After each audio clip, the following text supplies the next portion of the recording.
Hey, welcome to my videos. So last night my brother and I went shopping.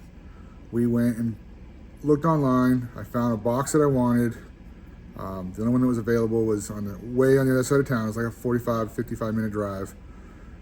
So I stopped at a local Lowe's on the way there to see, hey, what do they have out on display? Found a box that was dented. One of the drawers didn't quite open all the way without, having to like shovel it to the side a bit and force it out.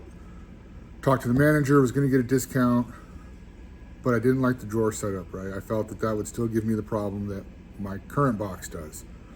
So, out of curiosity, I asked them if they had any like the one I was gonna go to the other store for. And they had one. It was a matching color, well, it was white. Not the exact same white as my other box, but close.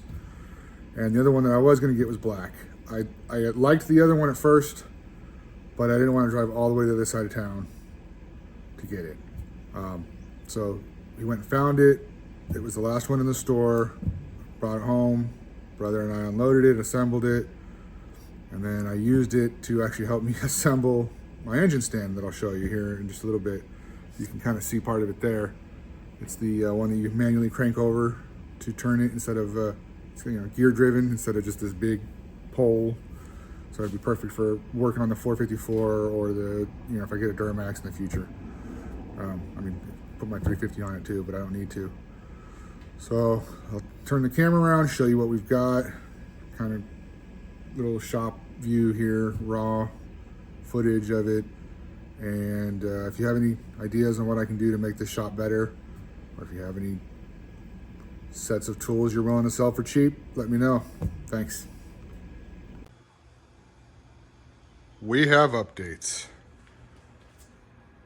Used some gift cards, and this was on sale, so I had to buy it. I needed another box. This gives me the place to put parts and stuff that I'm working on or pulling off the trucks.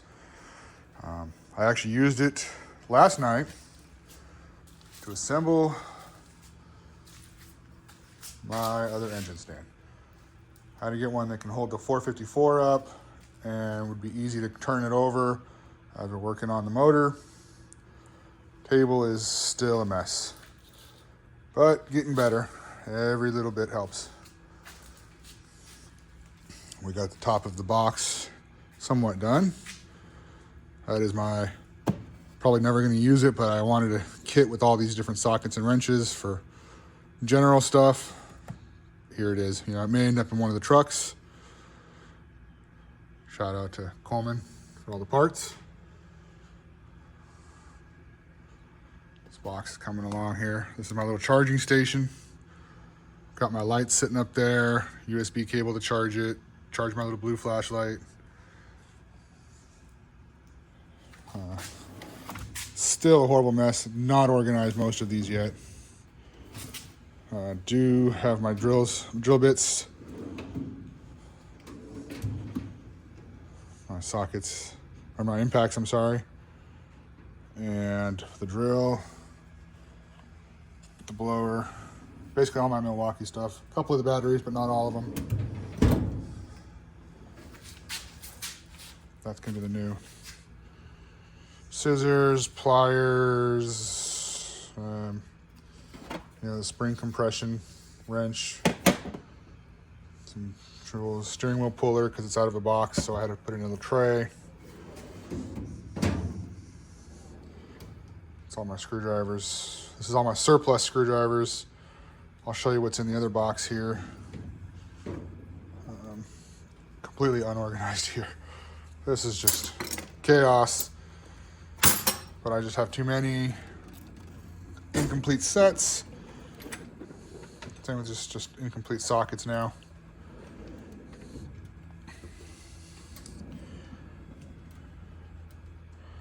My gear, I want to fix this up and get it complete again so I can put it in the other box. I do have somewhat complete half-inch impacts, but it's not all the sizes. You know how those kits are, they never have everything in one, so. But it does have a power cord on it with a little power strip. I needed to work on something with power. I could plug it in. Don't plan on doing that though. Nice wood top. It is Cobalt brand, but I actually kind of like it. The deeper drawer here or the taller drawer for my sockets. The plan is to use these kind of trays, color coded, a red, and maybe a black or a green one for, you know, Torx sockets, E-sockets, stuff like that. Just kind of sitting here. This is my really low profile one for doing actuators. I don't have the the torque wrenches in here. I'll probably keep them in the other box because let's be honest, I don't always torque as I should. Or when we do, you know, we'll get it out of the box, torque it, and then put it back. This is just kind of a preliminary setup here. Nothing set in stone. I actually use the snot out of this screwdriver all the time. This is my main screwdriver.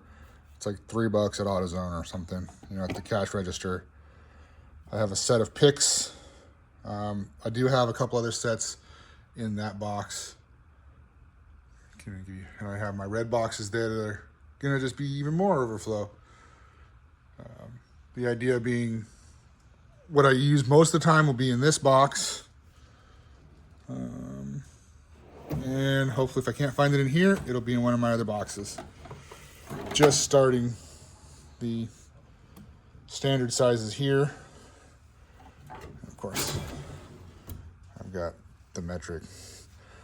And I use this for one thing only, and that is for the 10mm nuts on the mirrors in the OBS doors.